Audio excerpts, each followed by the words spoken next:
Okay, what do you say we get started? Wow. It's almost like we never left. How is everybody?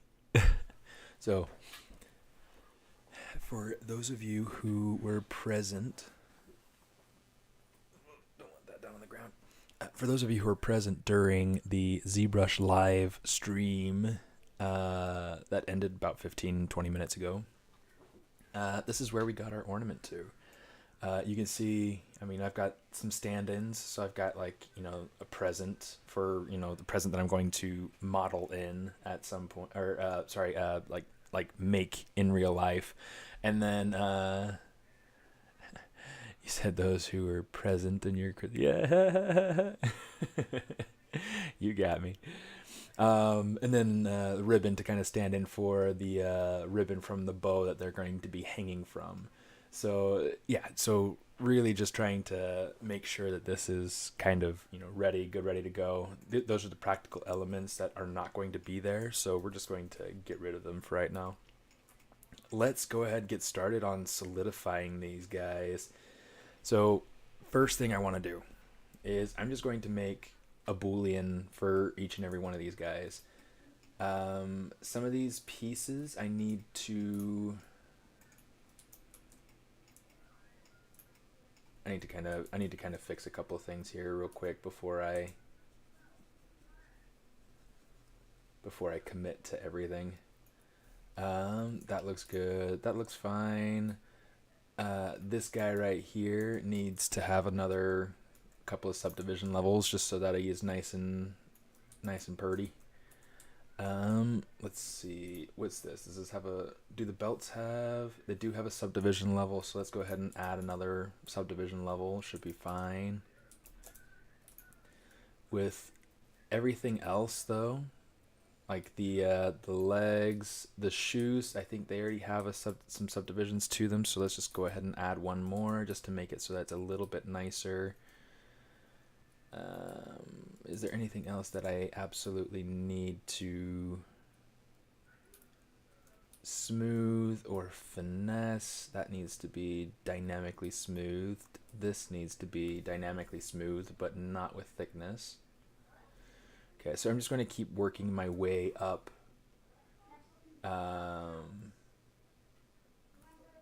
Working my way up these different elves and make sure that they are working the way that I need them to. Same thing, the shirt needs to have another subdivision or two. Let's go ahead and move that down so that it's not getting too messy. What's this guy right here? Okay, so that's from the body piece. So let's go ahead and kind of push this in.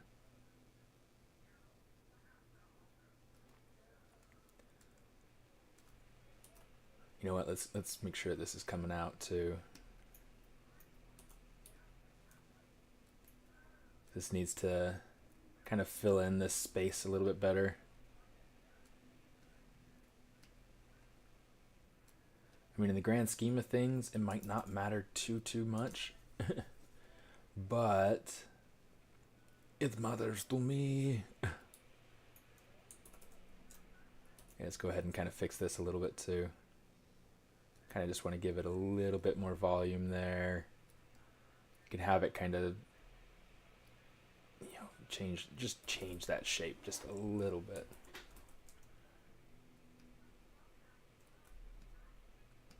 Something more like that. Okay, that's better. Okay, so now, the belt needs another subdivision, so let's go ahead and add that. The hat needs subdivisions, so let's go ahead, let's just hit dynamic. Leave it at 1, turn off the thickness. That should be fine. Same thing, dynamic, leave it at 1, turn off the thickness. Did we already give the shoes? We didn't. Control D.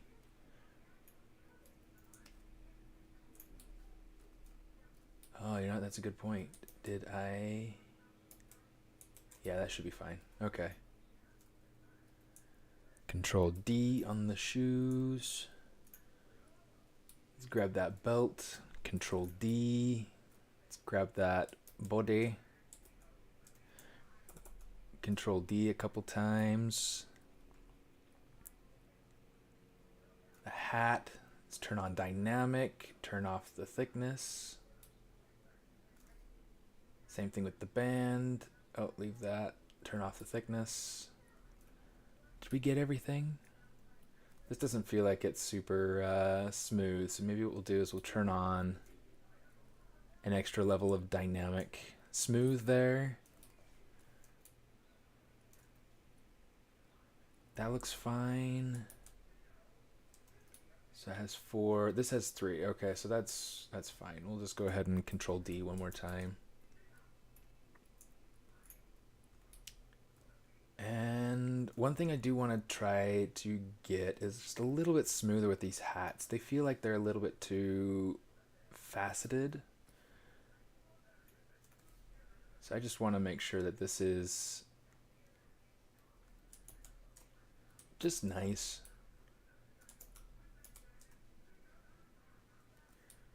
Get the bands too, because why not?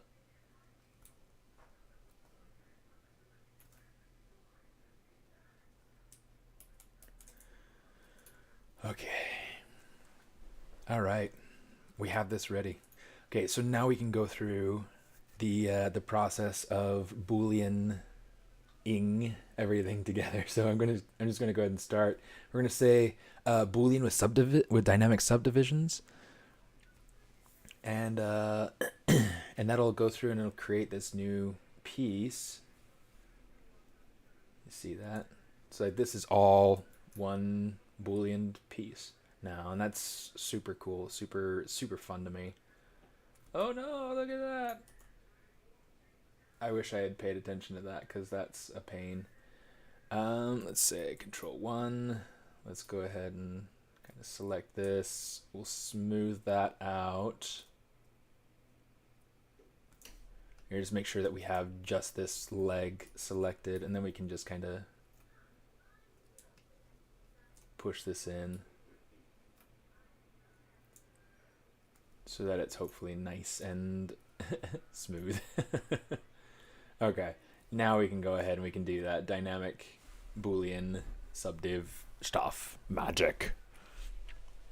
Maybe make a loop where you can tie the real ribbon into. So one of the things that I'm planning on doing, I'm thinking about just gluing it in, with a little bit of hot glue, or making it like some sort of rivet. So like using like, like actually attaching it with some sort of metallic fastener. All right, there we go. That is much nicer. I am loving it. Okay. So here is elf number 1. Let's go ahead and delete this other one because we don't need it anymore. And let's retitle this elf 01. Just that way it's got the classifier of being a U-mesh, a union mesh. Okay. Let me see. One of the other things I want to do, let's go ahead and select this, Control-Shift-A. And then if we invert it, you can see like here are some extra pieces that are just floaters. These are things that are not attached and not part of the solid mesh. So I'm just going to come down here and say geometry, modify topology, delete hidden. So that way we have just our mesh. We don't need this to be so extensive. So let's go ahead and we'll say same thing, Boolean with dynamic subdivisions. Best to use mechanical fastener for sure. You're back and I'm late with setting up the printer. Yeah, so that's the idea, is to kind of use some sort of metal rivet that I can put in there and have it so that it's nicely fastened and won't fall off. And then the present itself at the bottom will be fastened in with um,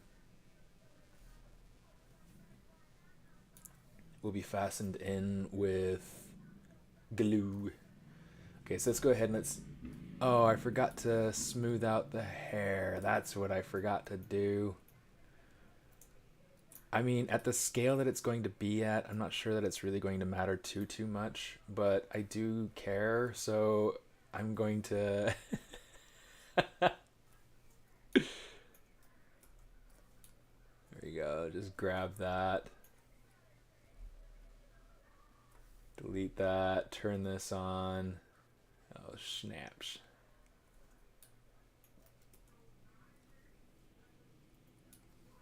Okay, just make sure that everything's done now. I think we're good. I think we're good.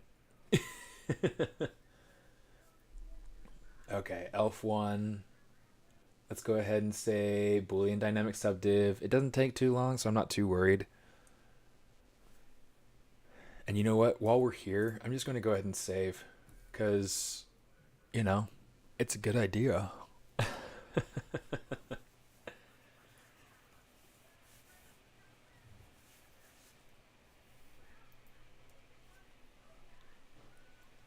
Okay.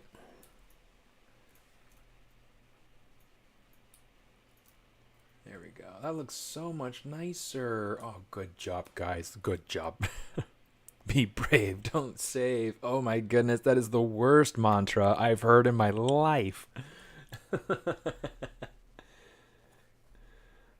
Oh, and I guess the other thing we got to do is we got to make sure that this is, that we get rid of all the extras. So we'll do that. Delete hidden. Okay, same thing. We'll say Boolean dynamic subdiv. Now, I mean, there are a lot of other things that you've got to do to make sure that your mesh is watertight and ready for printing. Um, I have a couple of things that I usually do. Um, and I'm not, I don't have the software to be able to go through and make sure that it's absolutely watertight and that there aren't any problematic pieces to the mesh. But in fact, I'll leave the color on that one since we're processing this guy.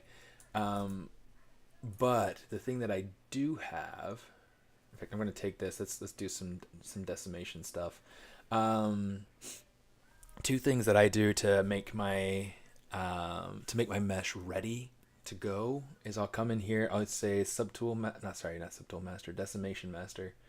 And in fact, let's dock this over to the side so we just have it open since we'll be digging into this regularly. Okay, good. It's got everything visible. It's awesome. So what I want to have is I want to make sure that I decimate this thing down so that it's nice and light. Right now it's at 400,000. It's going to be fine. My printer's going to be able to process that just fine. So maybe I won't do anything to it. But what I'll usually do is I'll make sure that it's somewhere below 1 million polys. So like I can put it up to 1,000, or I can put it down to like 900, which would be 900,000 points. 1,000 would be 1,000,000, would be a million, right? So that's going to go through and it's going to process it down so that it's less than a million polys. Since we're already like well below a million polys, I'm not super worried about it at this point. What I might do later, though, is after I have all the pieces and I Boolean all those together, we might go ahead and run a decimation on the entire thing so that it's one piece instead of what we currently have.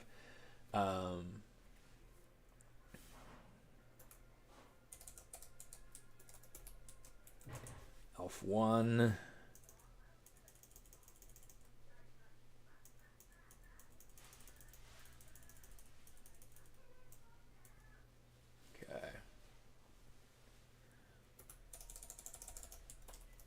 Elf 2.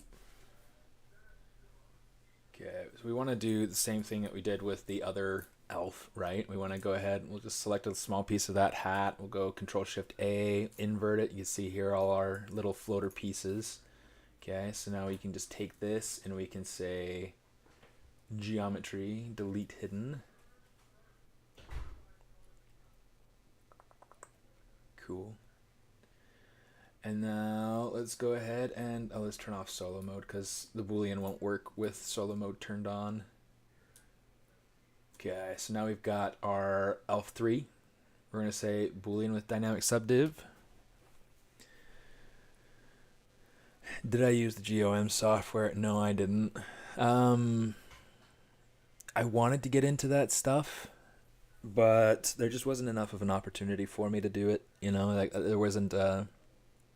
You know, they had me mostly on sculpting things and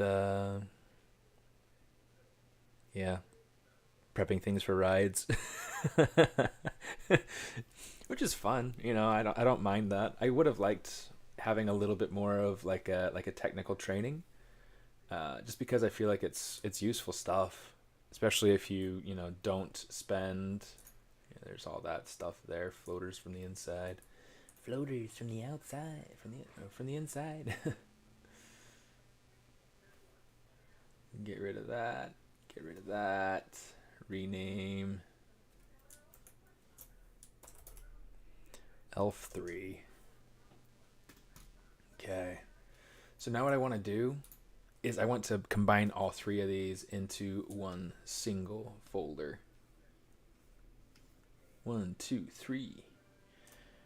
Control F. Yes.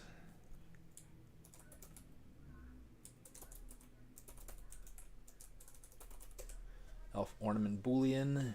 So now we've got that one folder to be able to control them all, and we can come in here and we can say, oh, you know what? This is something interesting. Let's try something.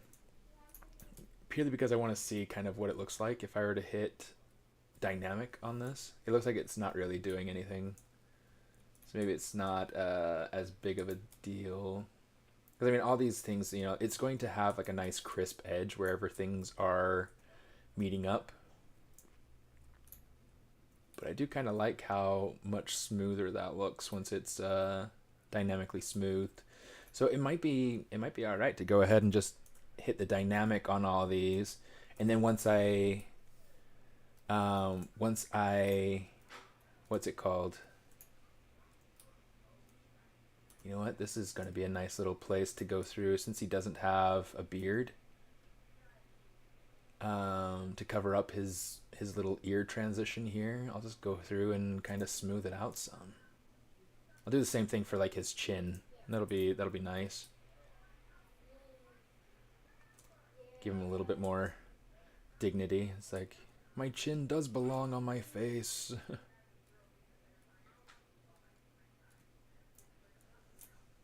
My ears are a part of my head. You know, as one does when they feel very sculpted. You know, it's like, you know, does this belong on my head? Yes, it does.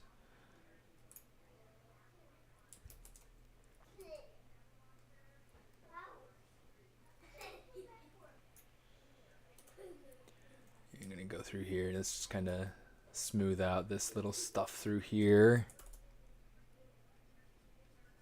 I know this is like super crudely sculpted, but it's like it works. It's good enough for what it's going to be at the size that it's going to be.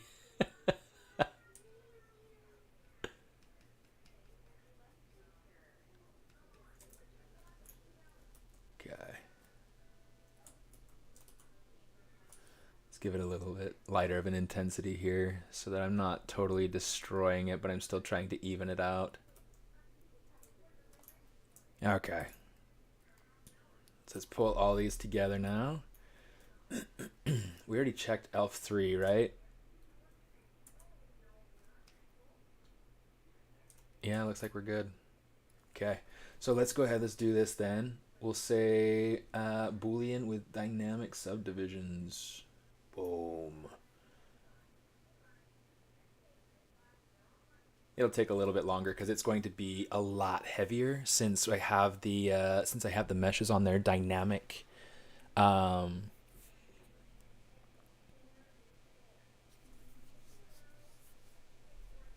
it's free. I'll have to check that out then. Transform bottom of, let me see. Bottom of drop down, analyze after selecting size. It'll give you a report which will say watertight. I will check that out.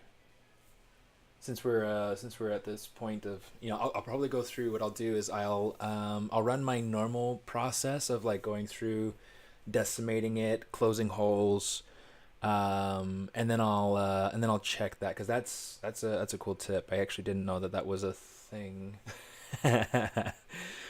Everybody's got to learn, right? Everybody's got to learn. That's a really cool tip, Doug.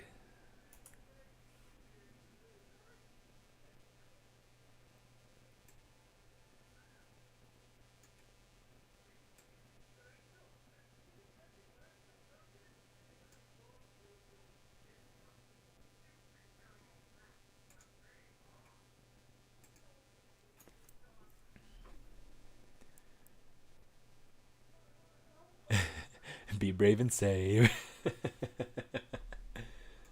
Okay, so here we go. Here is our 15 million polygon mesh. Okay, let's go ahead and save that. I should have saved before I ran the processes, but whatever. It is as you do, right? Okay. Once that's done, let's go ahead and yeah, let's put it to that 900,000 mark. Decimate that. Let it run for a few minutes, as one does, and then we'll see about going through. Oh, closing holes, and then we'll go ahead and do that analyzing that you'd shown me just now, Doug. That's a good idea. I really like that.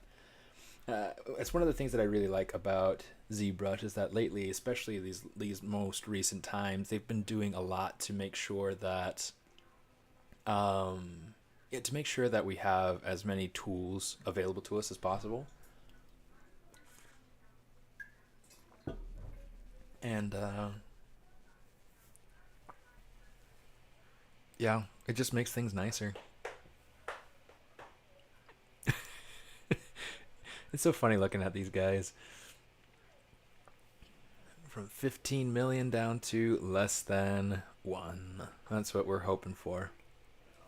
Because that's a lot of polygons. So many polygons. Oh my goodness. Oh my goodness.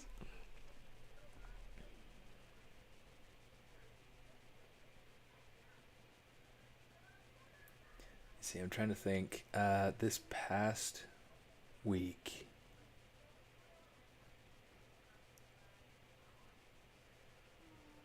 one of the things that I'm trying to go ahead and do and get ready is I want to build my own business. I want to make my own um my own things. I want to be able to uh yeah, I want to be able to set up for the future. I want to have a good life ahead of me and my children. And so one of the things that I've been trying to set up and do is trying to make my own toys. I've been designing my own toys and trying to make things, and they're things that I won't be sharing for a while until they're done and ready. Um, because there's, yeah, I want to keep it, mine, and I want it to be something that I can, leak out as, for, if I feel like it's something that I want to start building, kind of hype around, because I'll be going through, I'll be designing the toys, but I'll be designing stickers first, right? The stickers and prints and things that people can go ahead and start getting excited about. And so I'll be able to use those stickers and prints as a way of, um, yeah, one, building hype, but then two, um, also,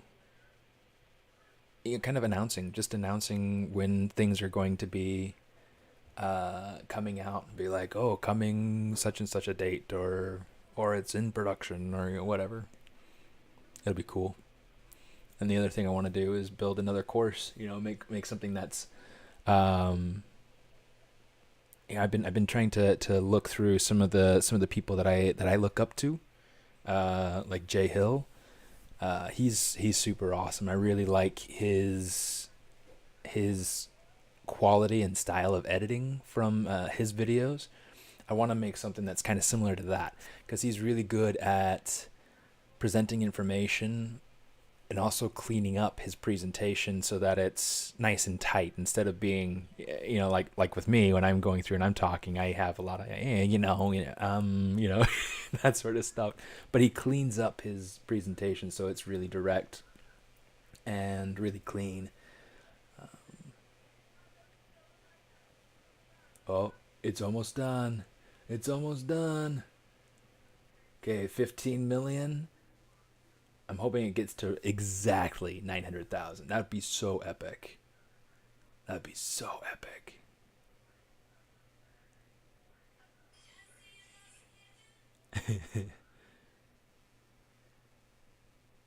Okay. So since we're dealing with these elves and getting these elves ready, an ornament, a Christmas ornament.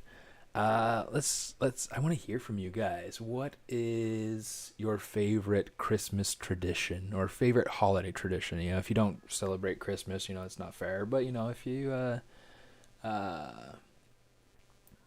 what's your favorite family tradition? Your favorite holiday tradition, year-end tradition, whatever, however you want to look at that.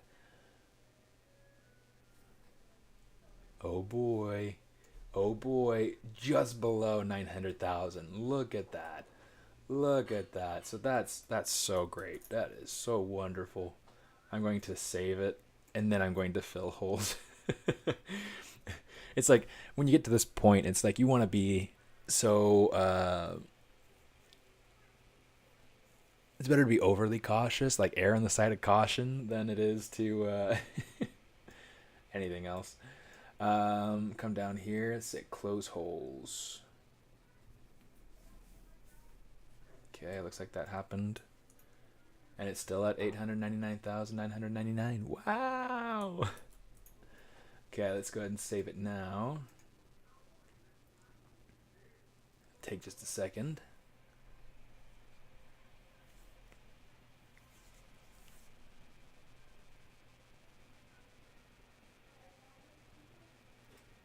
Cool.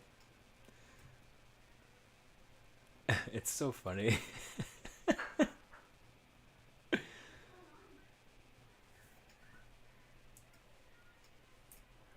I'm not going to worry about the cheek and that touching right there. We'll just consider that to be an extra support point. um, cool. Okay, so let's check this. You said you're to come down here to analyze selected subtool.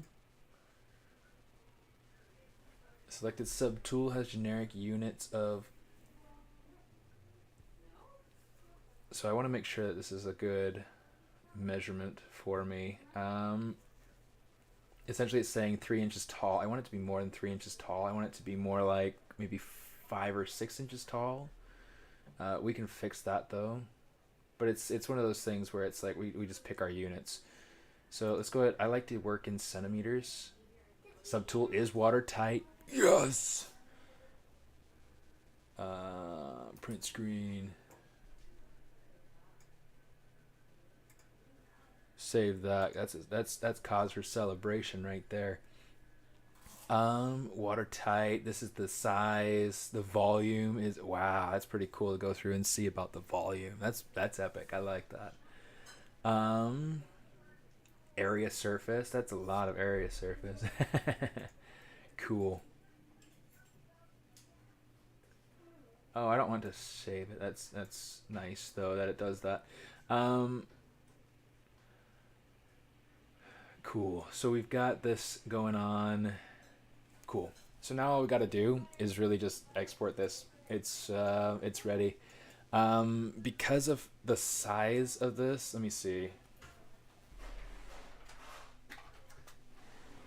Pull out my little measuring tape. I want to measure it so that he's a good 15 centimeters tall, give or take. And see, like, on my screen,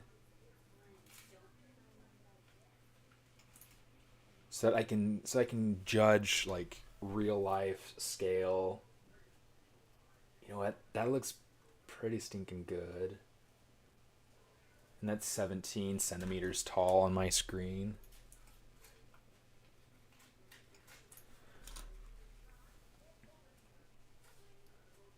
Oh, still like 16. I still need to go a little bit smaller.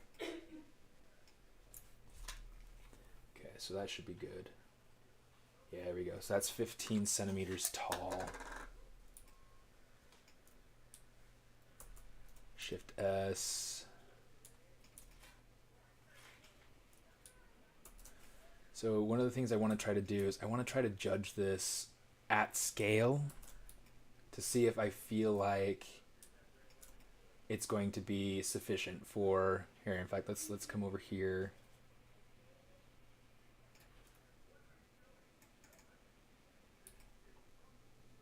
Push this over here so we can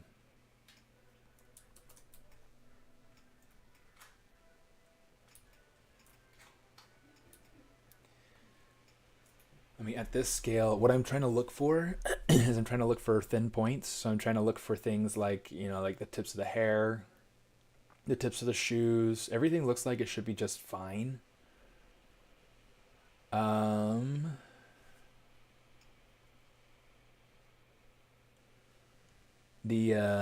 trying to look at like the thickness of the hats. The hats look like they should be all right. It is a little bit thin, but it's like it doesn't feel like it's so thin that it should be a problem.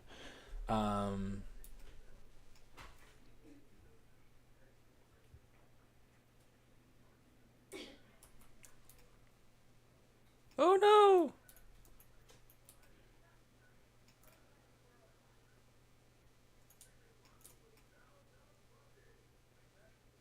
Yeah, so essentially like this is kind of what I'm looking at. I'm going to go ahead and export this just so that I have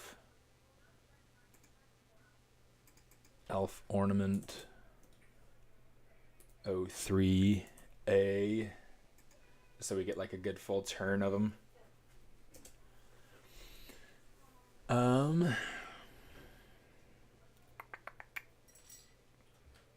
Yeah, I mean, I think it feels good. I'm trying to also like judge like these points like right here where the where elf 2 is holding on to elf 3.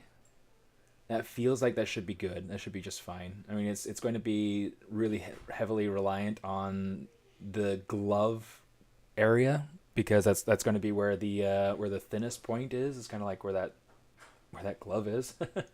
But it should be fine. It should be just dandy. Yeah, and then I'm trying to look also like the ears look nice where we went through and we fixed that. Yeah, the jaw looks just fine. It is what it is. Everything should be good.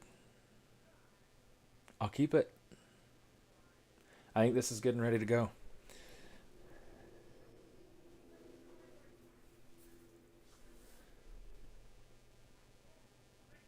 Send an email with a link to GOM. Okay, cool. Thanks, Leonard. Still check each subtool. It's a nice overcheck feature. Yeah, what's nice is that it's just one subtool, so I don't technically have to. I don't have to do it anymore. So, the only thing that really kind of bothers me is that these teeth are like super blah, like lackluster at best. So maybe what we'll do is we'll just give it a little bit of like a little bit more of that.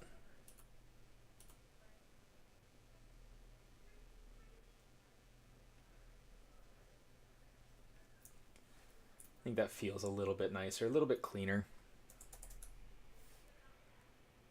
Let's grab this real quick actually, and we'll say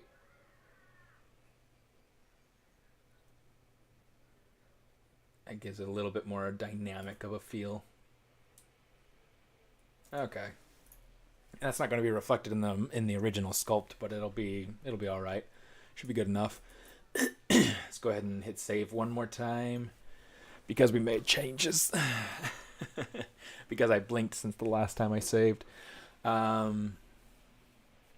Should be just a moment. And now we can go ahead and let's go into our 3D print hub and make sure that we have this the size that we want it. So we don't want it in inches, we want it in millimeters. We want it to be 150, right? Because it was 150 or it was 15 centimeters that we wanted.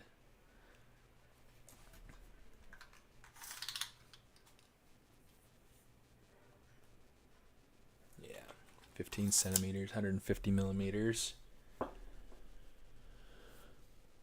Let's say we could just say send to preform. I want to say export to STL though. Let's do this. Ornament elves. I'm going to say elves chain because that's fun. Let's do that. Use the subtool name as the file name. Oh, I didn't want to do that. I didn't want to do that. Shoot. Oh well, we'll just let it run.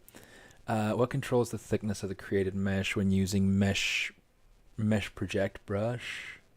I've tried lowering Z intensity and draw size, but it seems to have no effect.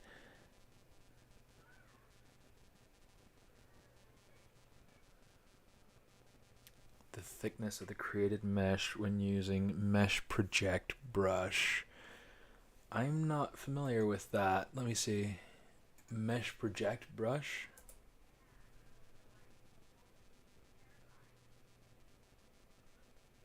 Oh, you're talking about this right here?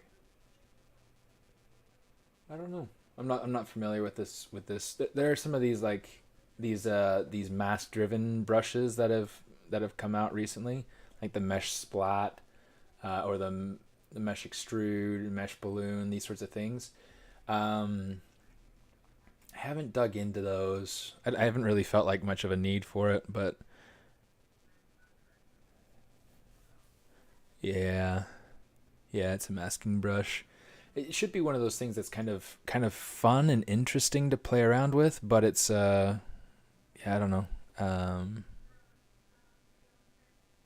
Let me see. Let's open up Preform and get this going so that we can. I've already run updates to make sure that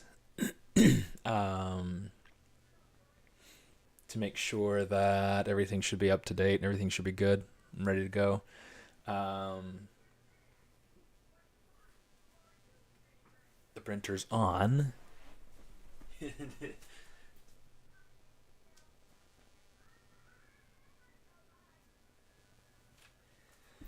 it's okay. I derail entirely too easily. It's all good.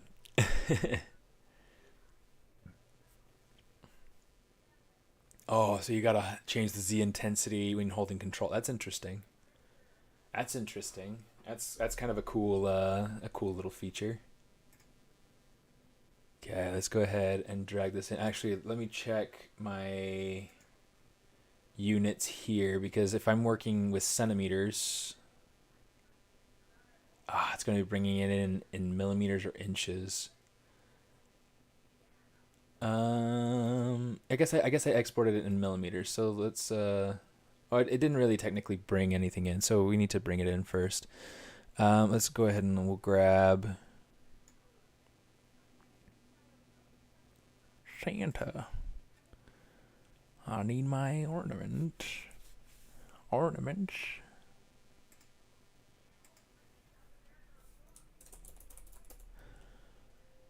Ornament underscore elves chain. Drag that in. Repair. Yeah, this is something that I'd like to. Yes, I do have a form too. It's a fun little printer. It's one of those it's kind of being phased out, but whatever. um, yeah, I at some point I'd like to have some sort of FDM printer. Um, but that'll be sometime in the future. The future is now. Um, yeah, it's a nice little printer. It served me well. The trying to think. Um,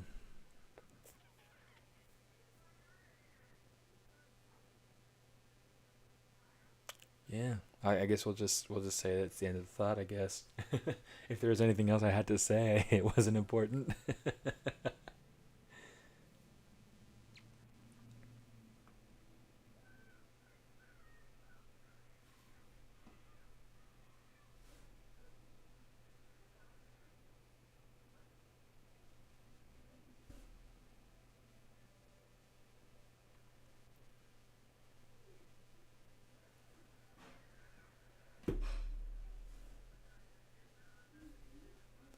There we go.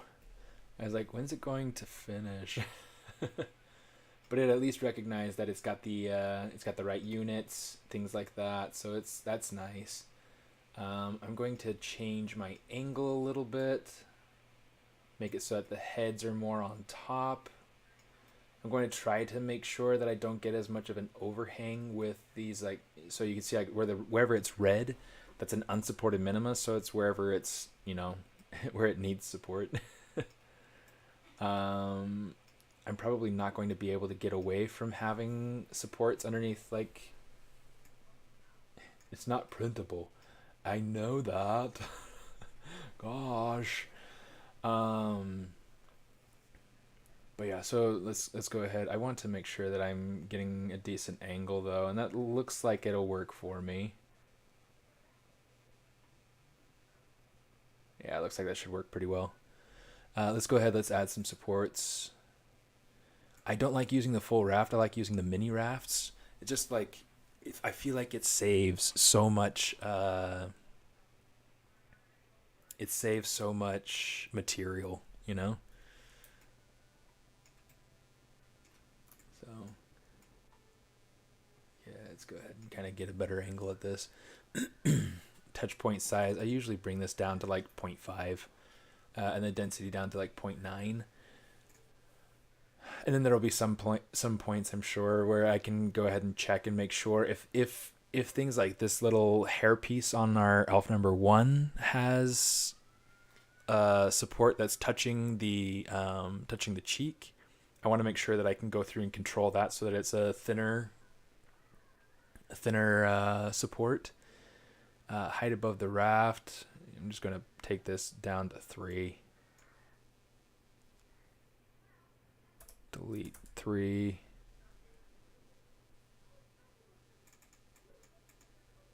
There we go. Auto generate all.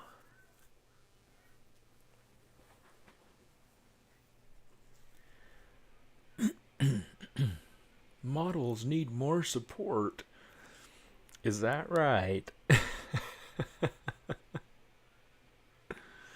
It's probably going to get a little bit laggy while this is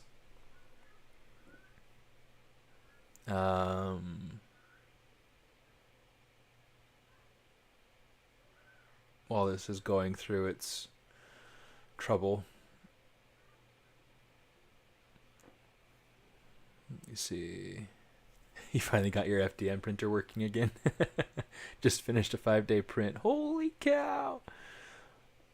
Yeah, it's nice when you can finish a good print and it doesn't fail. It's such a heartache when it fails like that. It's just I have a Chiron for my FDM. Can make a 15-inch square model. That's awesome. That's huge. You have a couple of weeks to spare. FDM takes forever. Yeah. 5 days of having your fingers crossed you don't have a power outage. Yep. Yeah. Yeah. I don't even know what to say. Yeah, Preform definitely has like a great deal of. I'm pretty sure it uses a lot of the graphics card, and so it definitely. Yeah, look at that. That's gonna be beautiful. Actually, what I should probably do, let's just do one, and then if it works, then jolly good. We'll have it do another one. We'll just have it do one. That way, in case it fails or in case it doesn't work out quite as I'd like, then you know we can just fix and then make a new print. But I think that yeah, this is definitely going to be the way to go. So now that that's there, I'm just going to go ahead and hit print. Nice short little stream. Going to the right, printer, upload job, boom bada bing. Here we go. It's going to get laggy again. It's probably going to be laggy, but whatever. I don't even know how to pronounce that. Is that Kitty X Max? It can resume a print after a power outage, but I have it on a UPS because I want to stop it myself. Cool. Yeah, it's one of those things that printing is tricky. Chitty. Okay. Is it Chinese then? Is that what it is? Because it seems like the Q can sometimes be like a CH sound. All right. Time to hit print. And you guys can hear it start up.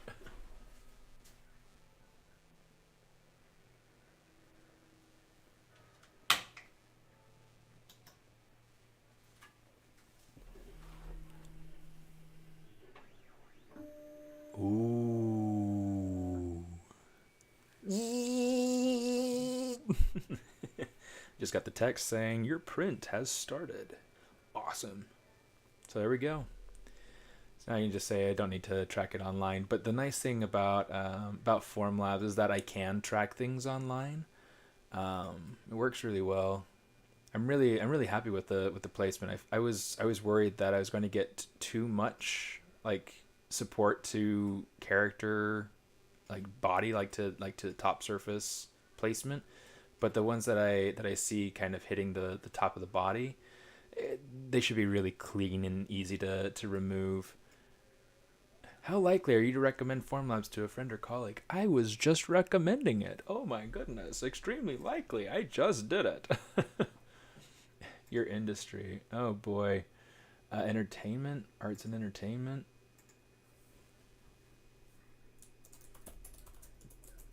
Because it's nice.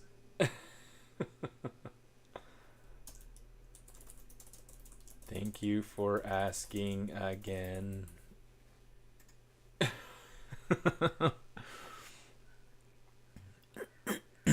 Right in the middle of a stream. Good golly. Some of the areas that are going to be a little bit tricky to clean out are going to be like the areas between these two L's, between 2 and 3. But it should be all right.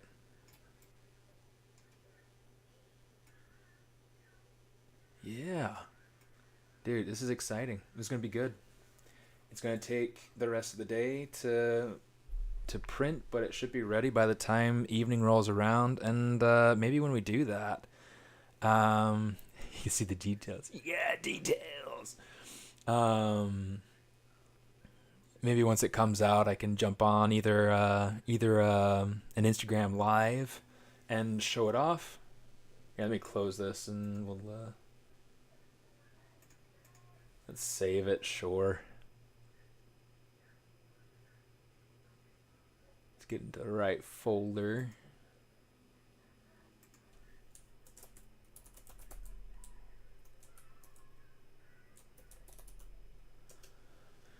Ornament elves. That way we can go back to it. One thing I'm curious about is how well it'll print being solid. Because I feel like solid prints can sometimes run into other issues of things being. Oh yeah, yeah. Actually, you're. That's exactly what I was getting into just now. um, that's funny. Um, so yeah, what I one thing I do worry about is that with it being solid, I worry that it might be one too heavy, two that it'll be, um, what's the word? Um, yeah, because like when you're printing something that's solid, sometimes you'll get a little bit of either warping or you'll get banding a little bit more present because you have more material that it's trying to pull off of the print bed. Um, Now, I do have kind of a method to be able to make something like this hollow, but there are just so many low points that I worry about trying to make too many drain holes. Um, because like I mean, I would have to worry about making a drain hole like underneath him right here. Oh, hold on.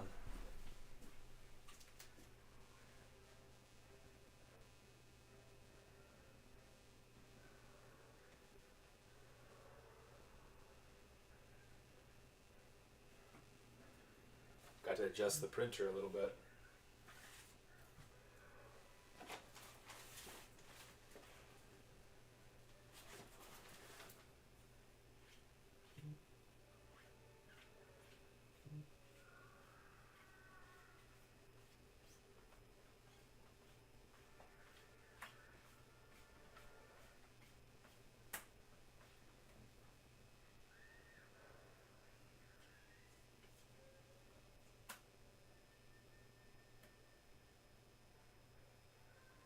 Hmm.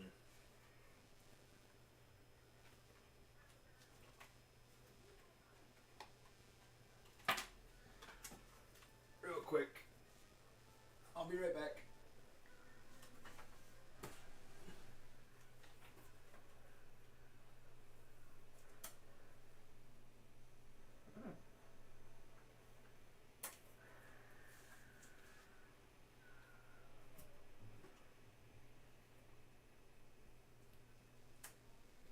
Like I can't reach the thing that I need to adjust. Oh shoot.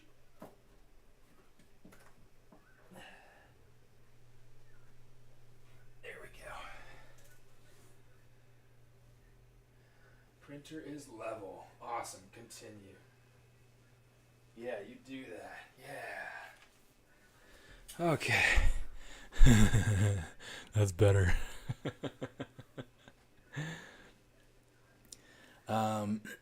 But yeah, so one of the things that I will occasionally do if I wanted to be able to make this hollow is I can grab.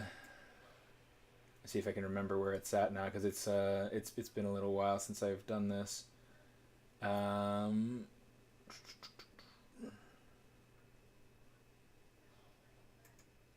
Geometry.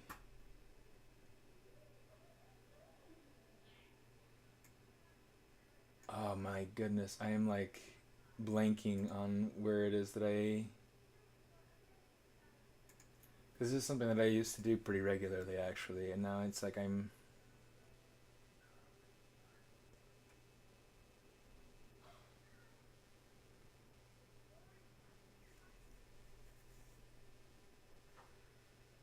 Line distribute remesh. Did it get moved or deleted or what is it?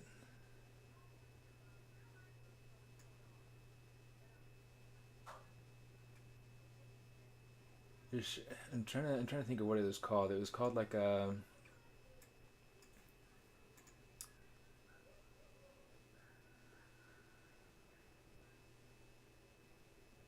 Oh hey, look at that mesh integrity.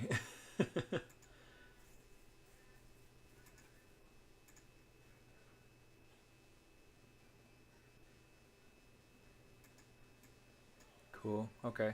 Um, you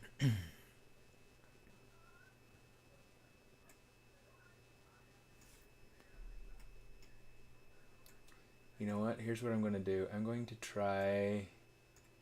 Like I know that there used to be an option that and I swear it was right in here.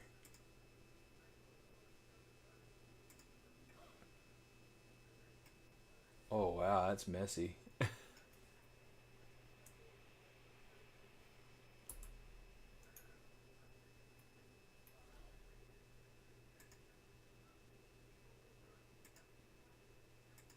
Yeah, it's called something skin that it was called, but I can't remember.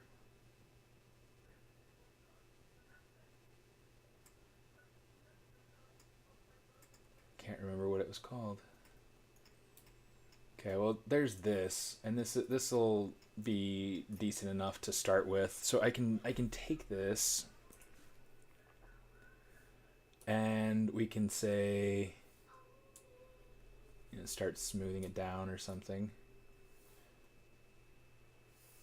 Wait, did we lose our other piece? No, we didn't lose it. Okay, so let's come in here. Let's say deformation. We will say inflate. Inflate. Inflate. It's not working perfectly, but it's working all right enough. Here, let's go ahead and turn on our transparency, and we'll turn on our Sculptress Pro mode. This will help us to just get rid of things that are just a little bit too thin.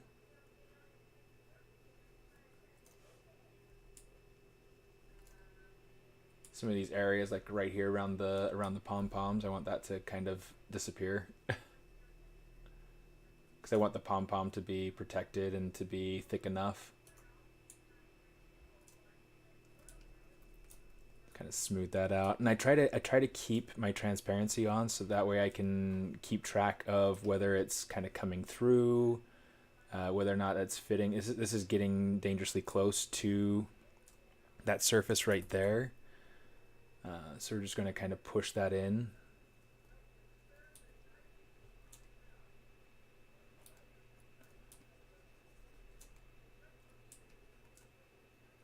Push that in.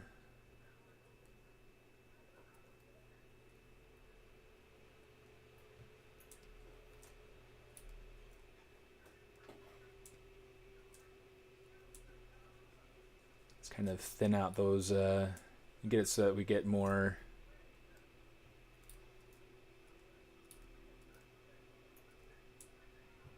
solid legs.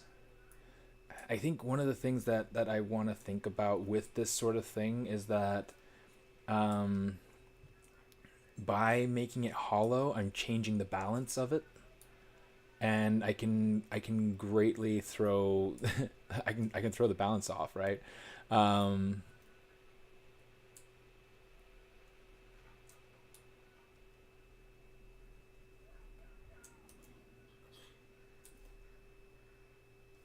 yeah, let's see if we can get this to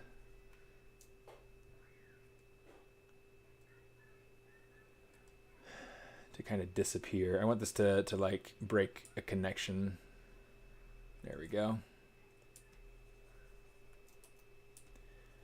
Get this hole to kind of fill in some so that it's not so hollow in the pom-pom.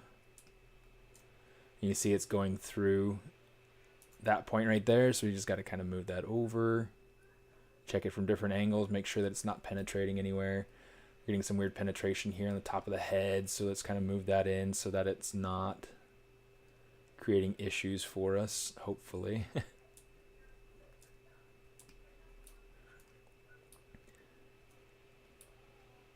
The big point with like this inside mesh is really just to be able to create something that you can use as a Boolean piece and cut out, so that you don't have to worry about it being, you don't have to worry about it being exactly like your outside mesh.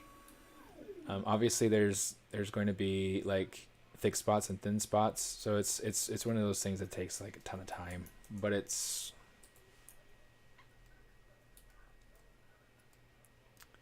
But if you're looking to save material in that sort of way, that's a good option.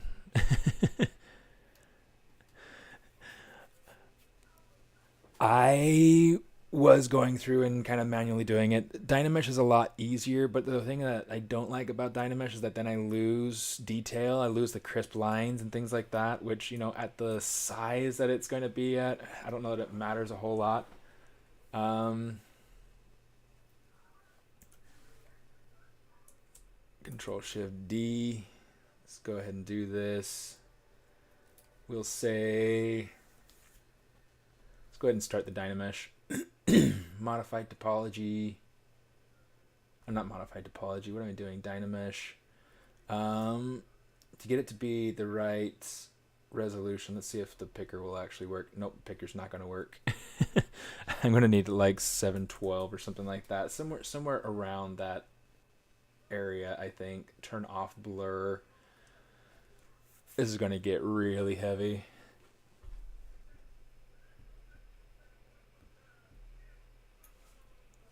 Okay. I'd say that's probably heavy enough. So you see, like I don't particularly like the way that it messes up the edges, but I mean at the size that it's going to be, it's not going to matter a whole lot. So I don't know, might be worth just going through and just doing this, hollowing it out the right way.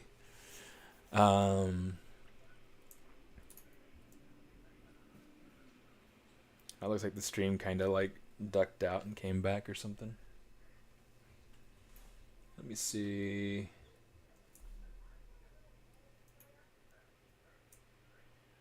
You cheat. Oh, that's cool that it lets you save it back out. It seems like there are so many of those tools that will not let you hollow things or process things and save it back out. Okay, I'm going to go ahead and start inserting some cylinders. Give me a cylinder, please. There we go. This is my own IMM primitives brush. I don't like the one that's native to ZBrush because I feel like it's too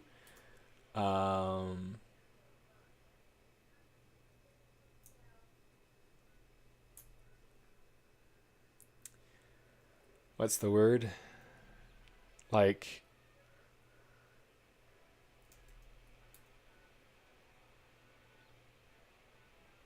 got to make sure that these holes are going to be big enough.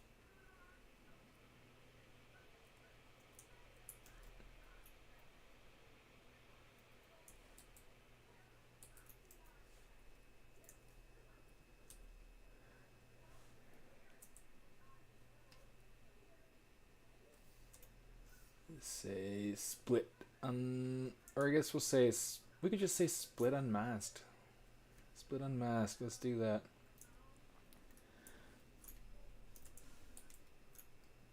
Okay, I just want to make sure that this is not moving everything at the same time. That's, you know, going into his body well enough.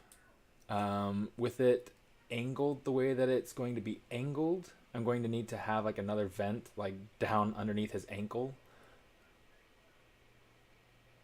In fact, I probably don't even need the one on his bum. Just need the one on his ankle so that it kind of vents out his leg. Yeah,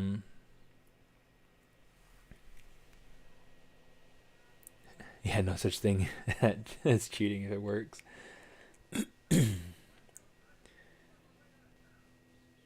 Same thing the head sculptor said to me at Disney. Yeah. Yeah, because there are so many other like cheats that we used at Disney, right? Okay, let's get that into his ankle. I think that works. I'm going to say control click and drag and create one for his legs are going to be much thinner, so hopefully I'll be able to get rid of any need for a vent there. But I'm definitely going to need a vent up further.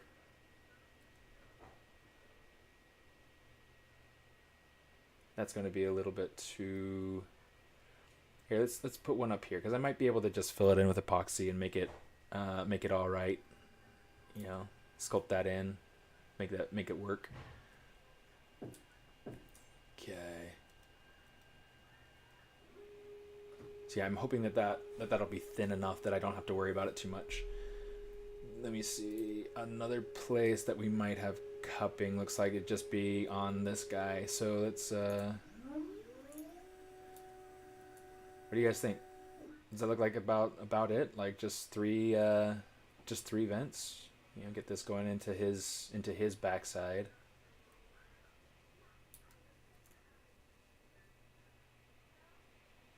I think that should be decent. You know, that should work all right. What do you guys think?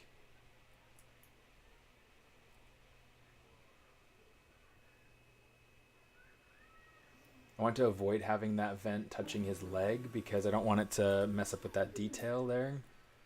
But I can handle like sculpting in a little bit of epoxy.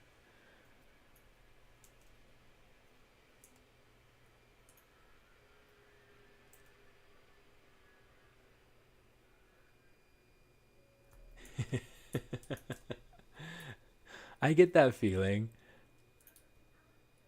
Do they have to be on the butts? Yeah, I think because of the orientation of like how I'd be printing him out. Um, that's kind of the spot. Those are like the lowest points, and so like where when he's printing out, the bum is going to be kind of what's printing first, and it's going to be pulling that up. And if we don't have the vent holes in the right spot, then it's going to create a suction cup. And so if we have that suction cup when the print is being made, then we're going to end up with a possibility of the print being pulled off of the supports, and it'll ruin the print. So it's well, and the other thing too is that it's on the non-aesthetic side, so I don't have to worry about it being too visible from where it is that we're looking at. It's purely practical. I promise. I promise. At least with Tubby down here, it's down, around his ankle, right? Yeah, the resin inside will never, and over time, because of the way resin is, there's a huge chance that the resin will degrade and start to crack and break and fail anyway. So there's no real longevity for resin per se, not in like a perfect pristine state anyway. It's something to definitely be careful with, but the yeah, my main thing is like making sure that it's going to work and that it's going to it's going to be all right. Let's check these though. They should already be dynameshed. Awesome. Okay, so I've got that. Now I want to just make that a negative Boolean piece. Come up to the other one. Make sure this still has the Dynamesh turned on. Merge it down. So now if let's turn off the line. So you can see the white, those are negative pieces, and that's going to help create our shell, or create our holes for our shell, our drain holes. So what I want to do is sometimes it takes a little bit of guessing. I don't know any way to be able to make sure that I'm getting the right thickness that I want. Just that I can come down here and I can say create shell and choose my thickness here. The thickness, the units don't seem to be anything short of arbitrary, right? So I'm just going to come over here. I usually set it to something like 15, just to be able to check it out. And it takes some time, but it's one of those things that I think is kind of worth waiting for. Kind of. Hopefully it works out nicely because I hate having to wait for things, right? And so, this is one of those things that's going to take long enough that I don't know that we'll get to see it before we finish the stream. It'll be one of those things where it's like I let it run. I'll go eat, and then I'll go about my day and come back and be like, oh, nice, it's done.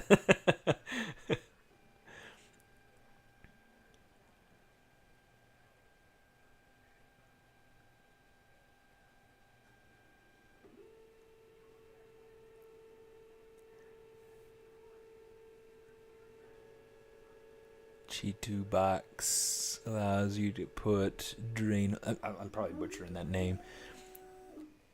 Cheeto box allows you to put drain holes after you hollow and save the hole, so you can glue them back in. Did that on the mermaid hair for you. So yeah, so does it print the holes, like the donut holes? Because that's really fascinating. Um, yeah, this is gonna take a while. It's not even like registering that it's doing anything visually for us right now. It's all doing everything behind the scenes, so we'll have to wait and see. Hopefully it'll be thick enough, and yeah, I don't know. It's always fun. That is so wild. Okay, so yeah, I mean, there were a couple of little points where I feel like I could see like some sort of evidence of a filler. Maybe that's what I was seeing. That's pretty cool though. I like that. That's a neat thing. I have to go through and do it by hand.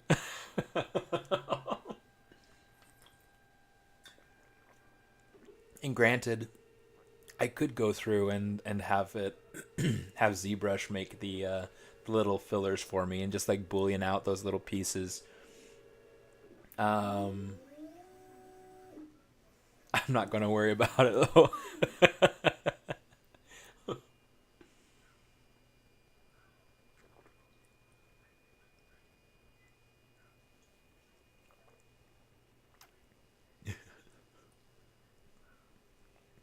If the software's not gonna do it for me, there's no point doing it at all.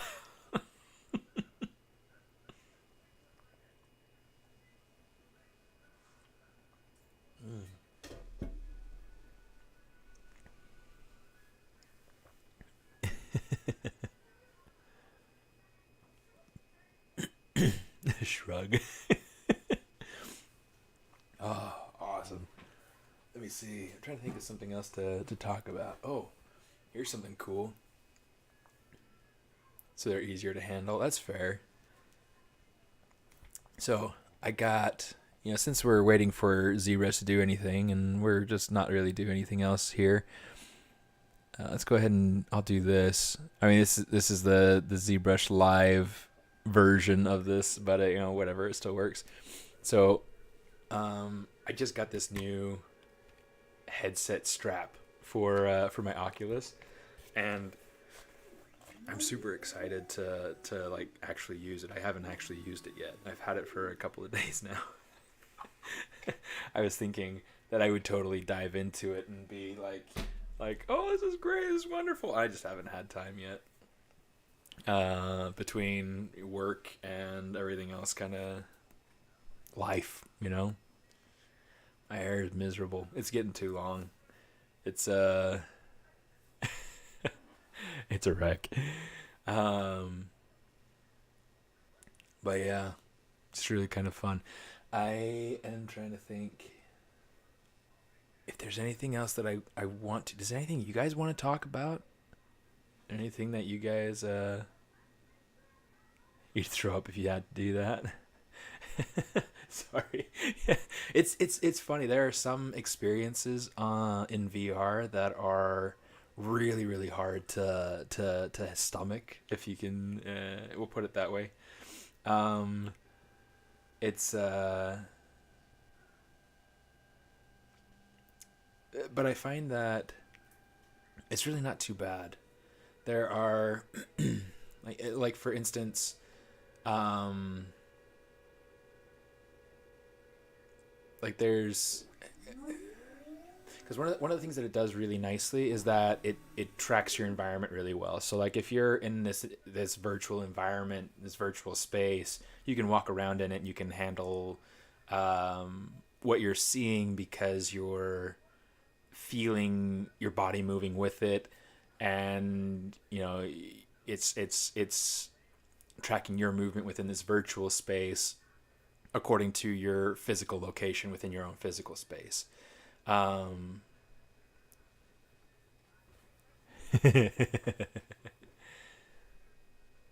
um, yeah, the they did a really good job with their dome stuff though at Disney. I don't know if you got to do the rides and the things like that, right? The the FRV stuff. Did you get to try the FRV stuff and the um gosh, what's that ride called? Smuggler's Run with the Millennium Falcon and whatever. When they had the where they had the tester dome at Imagineering, you know, it was really cool. It was really cool. It worked really well.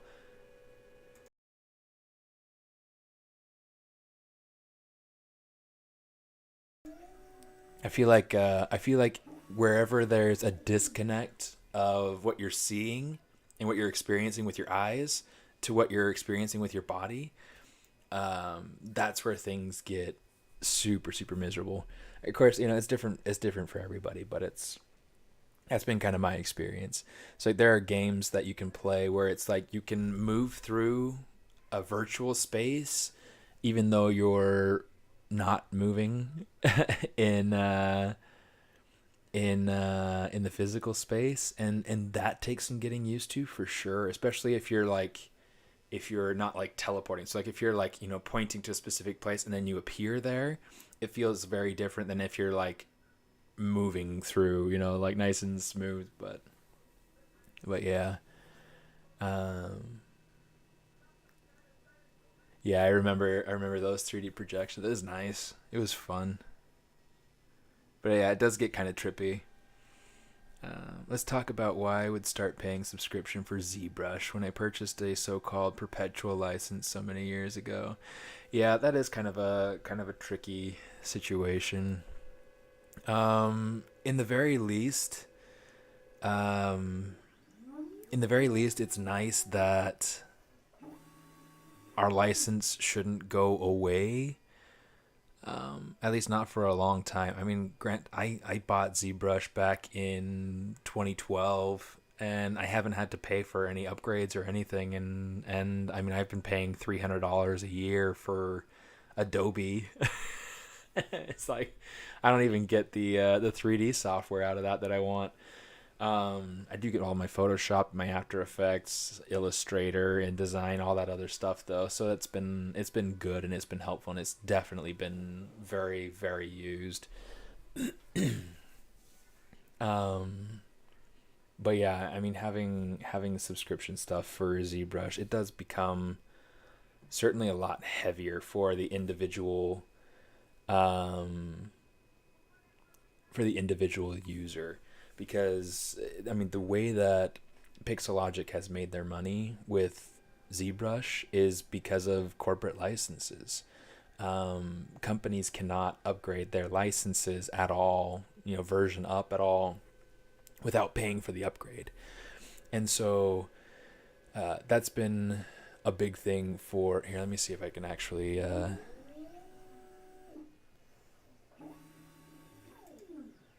let's see if we can get.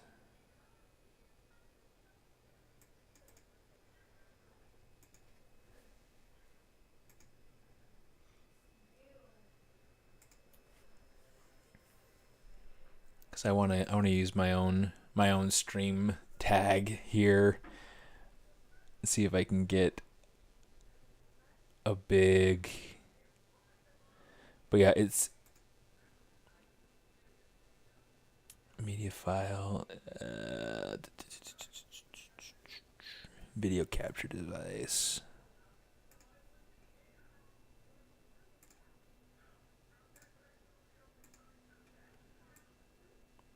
Cool. So we'll just take that, boom, make it big.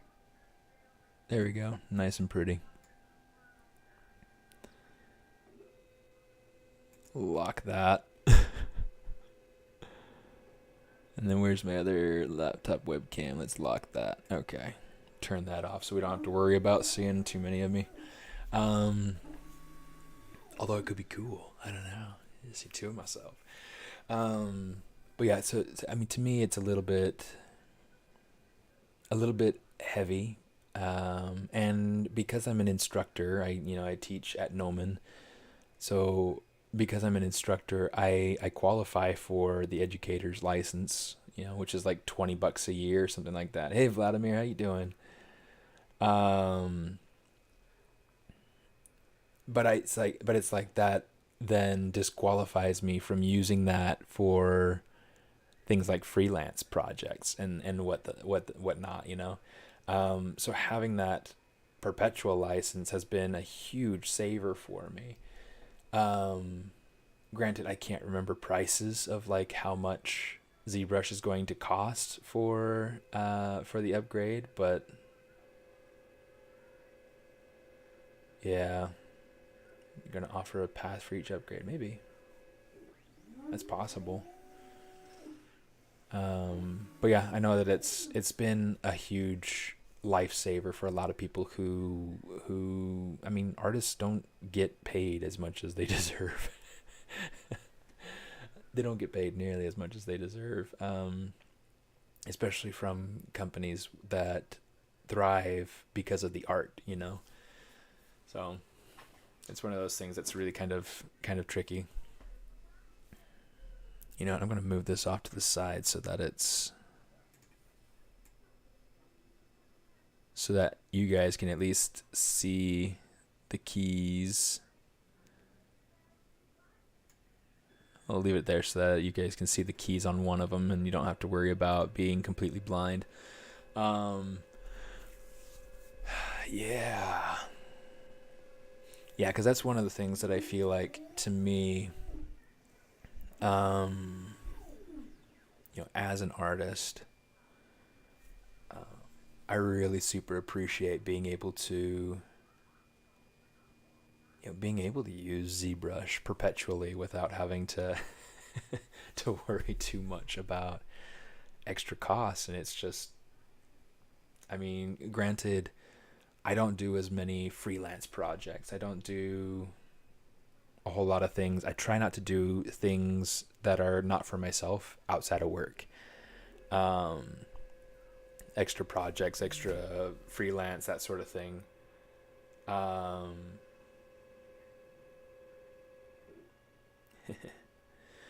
um, because I feel like I don't want to get burned out. I want to be able to give myself fully when it's time to work. I want to be able to give of myself freely and fully when I'm with my family.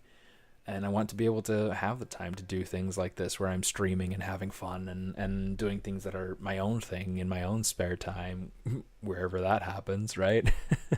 um, so it's a big thing for me to be able to take that sort of freedom and not have to worry about the extra the extra expense. So having this moving to a subscription model it's a bummer, but I can't say that it's a complete surprise or that it's or that I feel completely disappointed with how with how Maxon is treating me. I mean, obviously I'm wearing their shirt, it's um I'm excited for a lot of the things coming down the pipe, like being able to render with Redshift inside of ZBrush. That's amazing. On my other 3D software, no longer pay for a maintenance fee. The upgrades haven't been substantial enough. Yeah, I get that. I totally get that. Oh. I wonder if ZBrush knows that we're still here. We're still here, ZBrush. Yeah. Let's see if we can get this. Wait for the program to respond, because it's still working. It's definitely still working. I just wish that it would show us progress bar. That'd be nice. That's one of those things that that's one of those things that I would fix. Just kidding. I mean, it's a heavy process, and my computer's, it's just a laptop. I mean, I'm working off of a laptop, and I have for years. I've never had a good tower computer. I'd like to at some point. I might.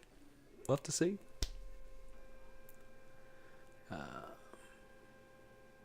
But yeah.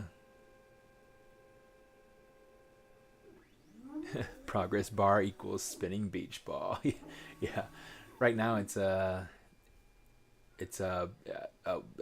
car going around a circular track. It's I don't know.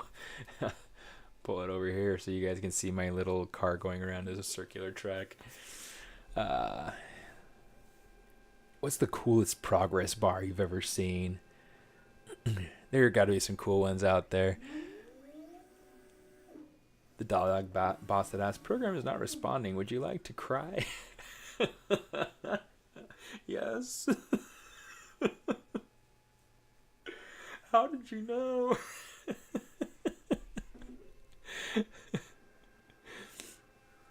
Oh, good grief. Oh, let me show you guys some stuff.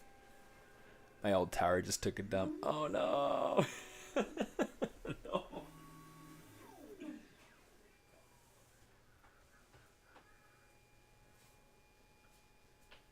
So here, I'll adjust the... Gotta move my microphone out of the way so I don't accidentally bump it. Hopefully. Let's move it up. Move it up, angle it down. That should hopefully work. Okay, so here's the mermaid that Leonard was so gracious to go through and help me print. Oh, it sounds like I'm got some grains of sand underneath the felt. Don't want to scratch my tablet, so let's move that out of the way.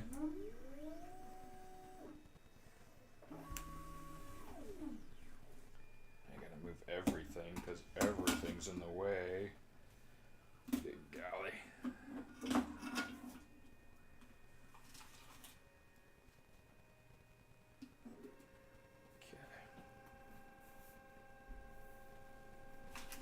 That'll be a bit better. There we go. So yeah, Leonard so graciously helped me print this hair out.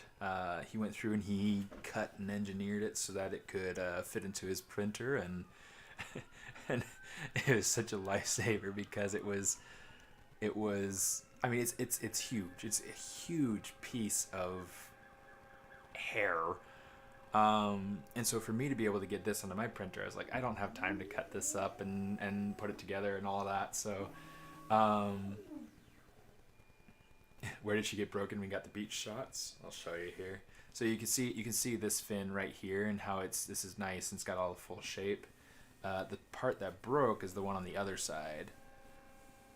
So you can see how it's chipped now. So she's got like the missing part of it. So I mean, it's not too bad. Like, all things considered, you know, all the things that could have broken, that's probably the best piece to have broken because it's hard to notice. But yeah, it was so disappointing when that fell off and that broke. I was so sure that like the crown was going to break and that, you know, parts of the hair were going to break. The hair is totally intact. It's totally fine. Everything's great. So it was fun. So I've got that. This is one that was super fun to go through and work on. And this is like the second or third time that I've actually gone through and painted one of my pieces. I do have other pieces that I have kind of in progress. Like I think I showed Baby Yoda a minute ago, you know, and he's in progress. You know, he's got a long way to go until he feels about right. I want to kind of maybe change up the green on the frog, but maybe it's a matter of like getting some sort of hue shift as it goes from like the head into like the feet. So to see kind of how that goes. And then I got to worry about, you know, what I do to be able to get some hue shift here in the back of the head with some color change for the hair. I've got to get the rest of the costume, the clothes painted. But yeah, it's a lot of fun. It's a lot of fun so far. It'll be a fun one. I should try to get him finished before the next season of Mandalorian comes out. And then the other one that I have that I painted recently. Let me put her away.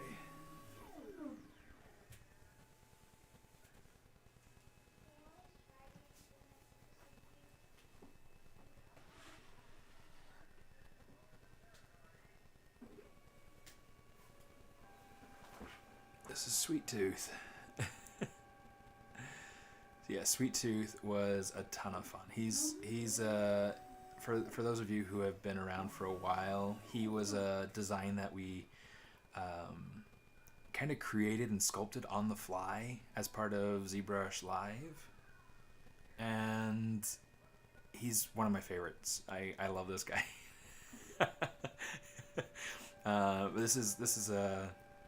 This is a great little project for me because I was able to go through and learn and practice some dry brushing techniques. Ooh, bought some color shifting paint, huh? Is it like that? I forget what it's called. Oh, look at that! It just finished. Let's jump back and check out the results. But yeah, anyway, so that's Sweet Tooth, and the idea is to go through and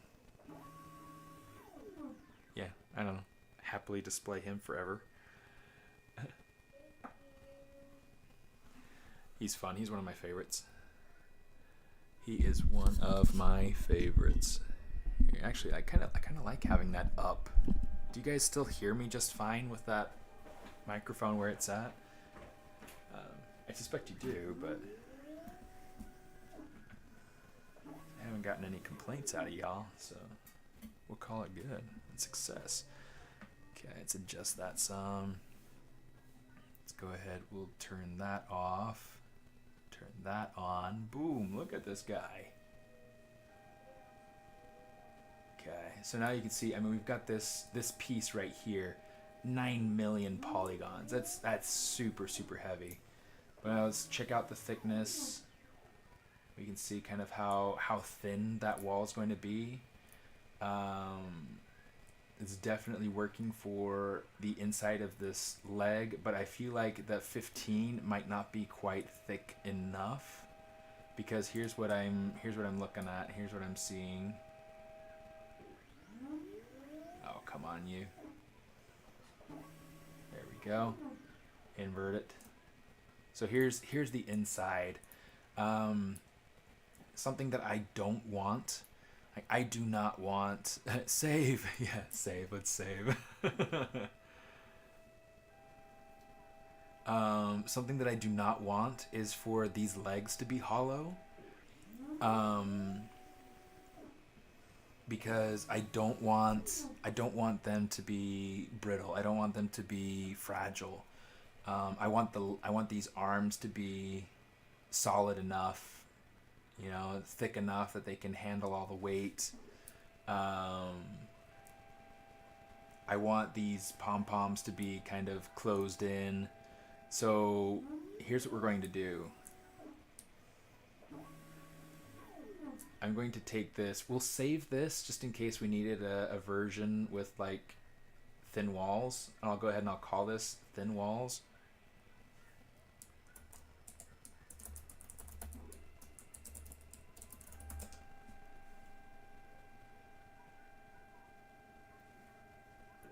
Control-Shift-D just to be able to duplicate that out.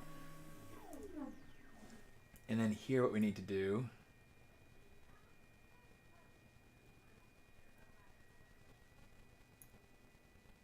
is kind of undo until we have our Boolean pieces back. Okay, the thickness was not enough, so let's come down real quick so that we can see what it is that we have. Okay, and the thickness was set to 15, so I'm thinking I'm going to set it to something like 40. 40 or 45. Let's go ahead and say Control-Shift-S. Oh, you know what? Here on this piece here, let's save this just to make sure that we don't lose it. Because I want to make sure that I have this, and then I also have my other piece that has the Boolean pieces attached to it.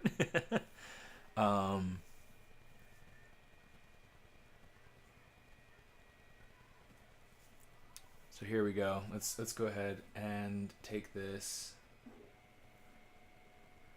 and oh, I guess I have the stuff over here already. So let's say decimation master.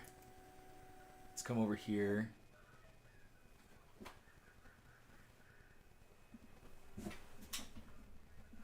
Okay, I just had to check and make sure that it wasn't running into issues. It was just heating up or something, I guess.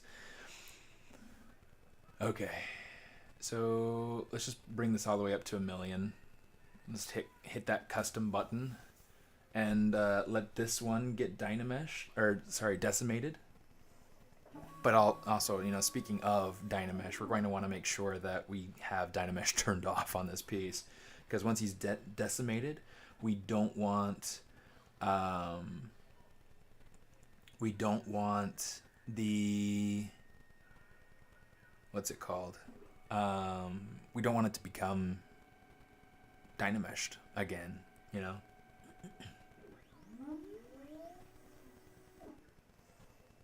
Here it goes, processing those thin walls. So yeah, the reason I would want to keep this one, one, it gives me the option of, if I want to go ahead and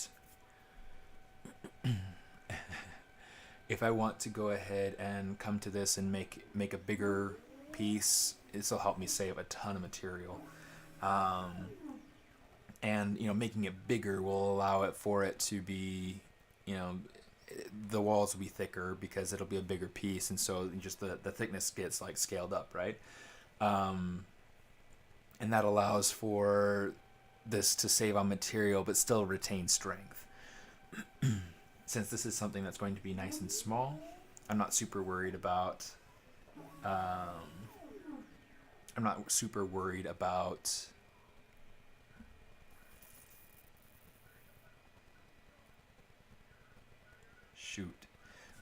saving on too much material.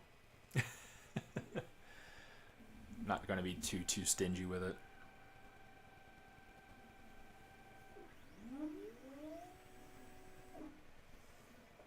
Let me see.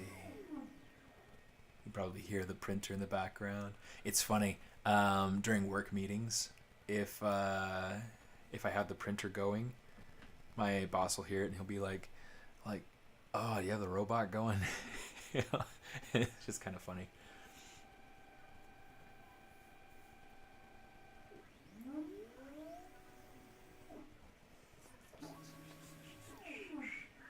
One thing that'll probably happen once this is done with the decimation is that it'll probably eliminate my polygroups, which I'm all right enough with. I can go through and I can create new polygroups if I need to be able to split out the inside, do things like that.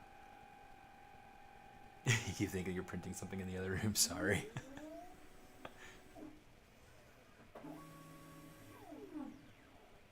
It's funny to watch the microphone measurement, I guess, the volume measurement kind of jump up when the printer does its thing. Maybe someday I'll have I'll have somewhere special to keep my printer.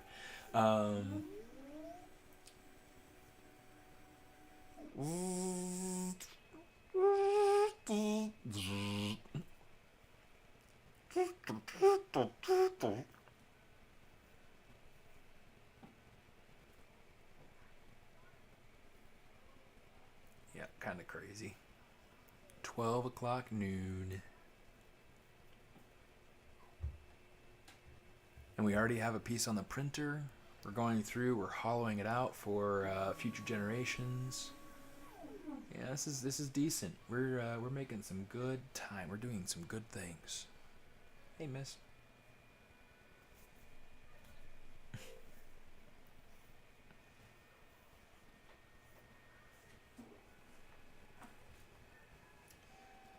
Put my Holden ornaments away.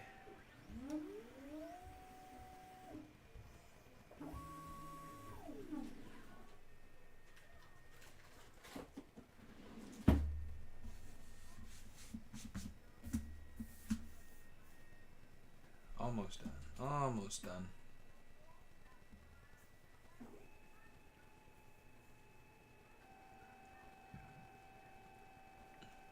Hey, Artsy Harvey, how you doing? There we go. Let's go ahead and save that now. See, that'll work out pretty well. So I'm going to save this, and then I'm going to version up the next time I save, so that I can go ahead and I can get this next thickness pass.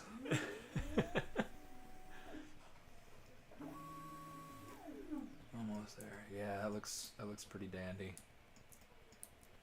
Here, I'll put a little.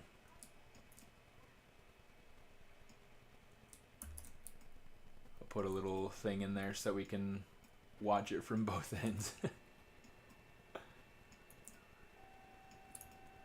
And then we will go up one.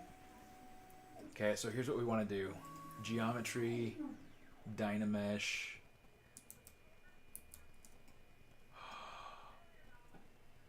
Why is it not Dynamesh?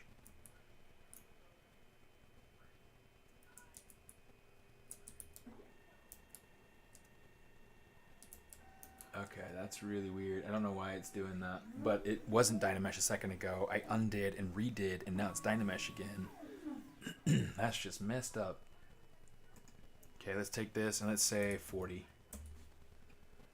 And we'll say create shell. Now this one I'm sure is going to take much longer than the rest of the stream. So I'm not going to worry about like having this run through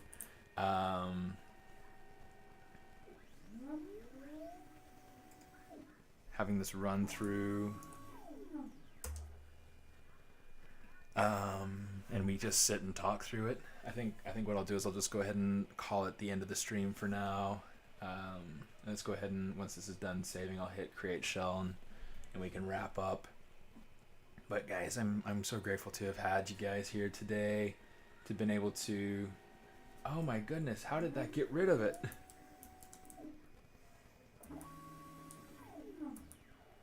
That is so weird. That is such a that's a terrible bug. I hate that bug. If that's a bug, I hate the bug. So yeah, we're just gonna let that run now. And hopefully it gets me what I need out of it, because that's a lot of waiting to have to whatever. But yeah, usually like the thinner walls will take less time. The thicker walls will take more time, because it has to go through and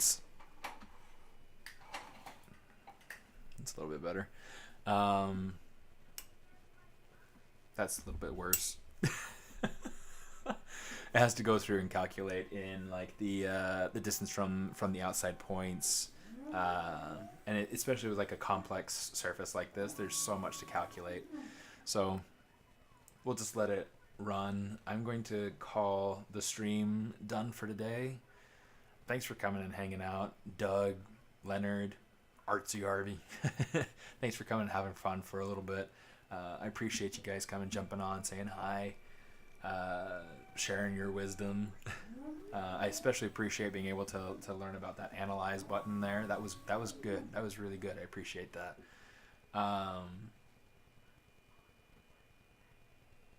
Yeah, definitely it'll come in handy on future projects, I'm sure. Yeah, guys, enjoy your Saturday. Go do something fun. I'll see you next time I see you. Smartest out.